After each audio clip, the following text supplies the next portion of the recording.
G'day and welcome to the channel. My name is Chris, and in this video I'll be showing you some of the highlights of a long weekend I recently had in Ngunnawal country.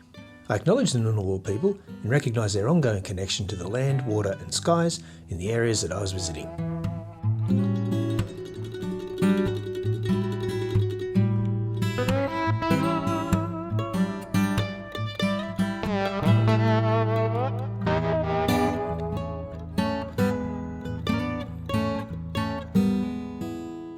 It's been a really mild and wet summer right across eastern Australia, so it was great to get 4 days of really nice weather to get out and explore some places around Canberra.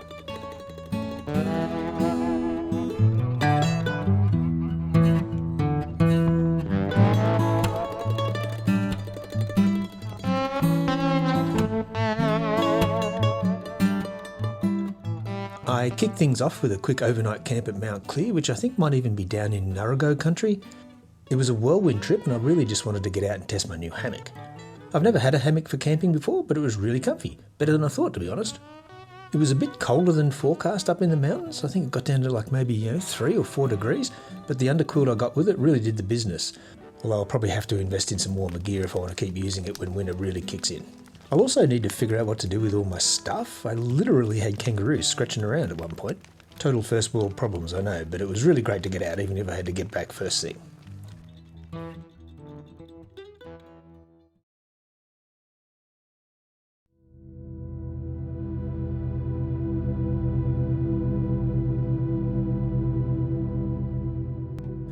My next stop was an impromptu trip out to Honeysuckle Creek tracking station, or what's left of it at least. This slab of concrete is all that remains of the facility that recorded man's first steps on land that wasn't Earth. Bit weird that they demolished it all, I reckon. The movie The Dish was set in Parkes, which actually has a dish, but Parkes only played a really minor role in the moon landing, but it kind of gets all the kudos these days because of that movie. But, Honeysuckle Creek is where it's at when it comes to recording moon landings.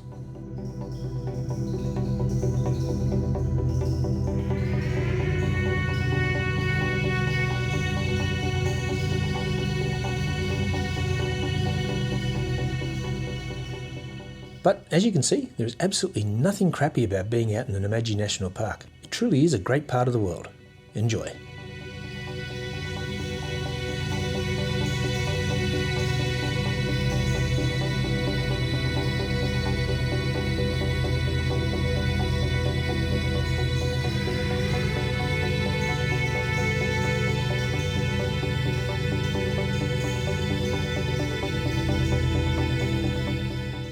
The massive fires that ripped through southeastern Australia, just before COVID have left the odd scar, but it's amazing how swiftly the Aussie bush comes back to life.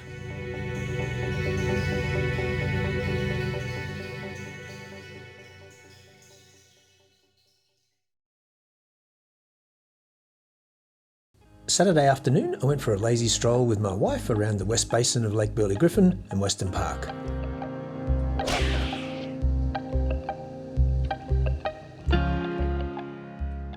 Canberra is a pretty special place in autumn, and the leaves were just starting to turn.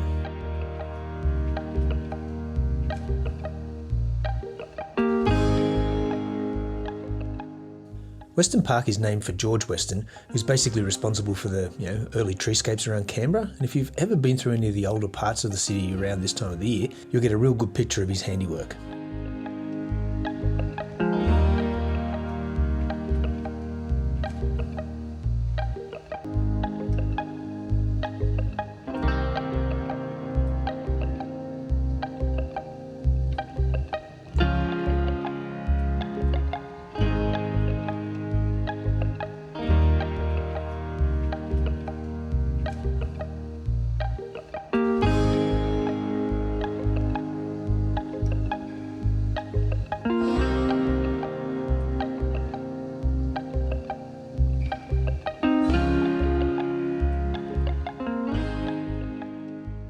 And like pretty much all the parkland in Canberra, Western Park has plenty of eastern grey kangaroos.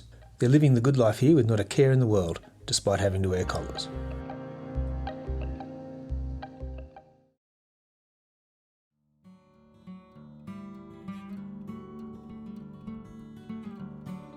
Sunday was a long walk around the central and eastern basins of the lake.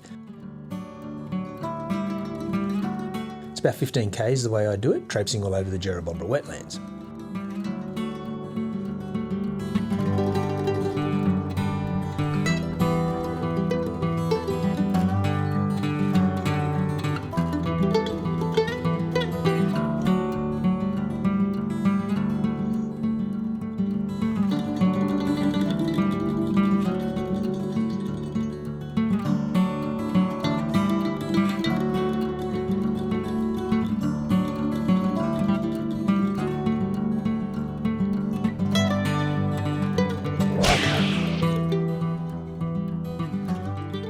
You can see how good a day it was, and as usual there was plenty of birds to see while I was out and about.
And one butterfly.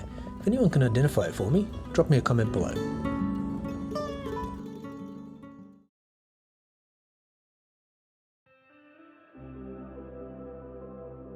Monday saw me and the kids head out to Tidbinbilla at dawn to hike Camel's Back. Tidbinbilla is a nature reserve which caters for basically anyone in the Canberra area wanting to get outside.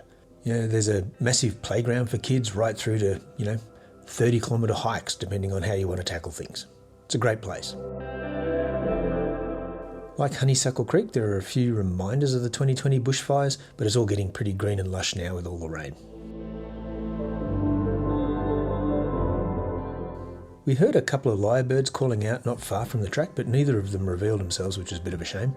We had a huge flock of yellow-tailed black cockatoos paid us a visit for about 10 minutes, which is pretty cool. Plenty of brown tree creepers and golden whistlers and magpies and all those sorts of things. There was one wombat burrow, as you saw, but not much else in the way of wildlife. It's getting pretty high where we were, and there's much nicer places to live, down in the valley, as you'll see in a tick.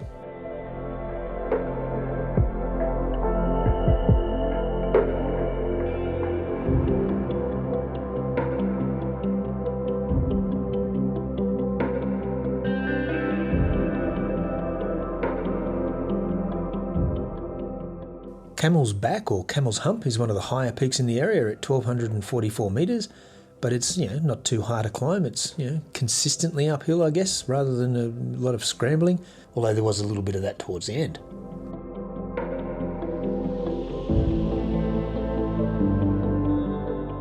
There's a cairn at the top, which I really don't go much for, but the views are epic.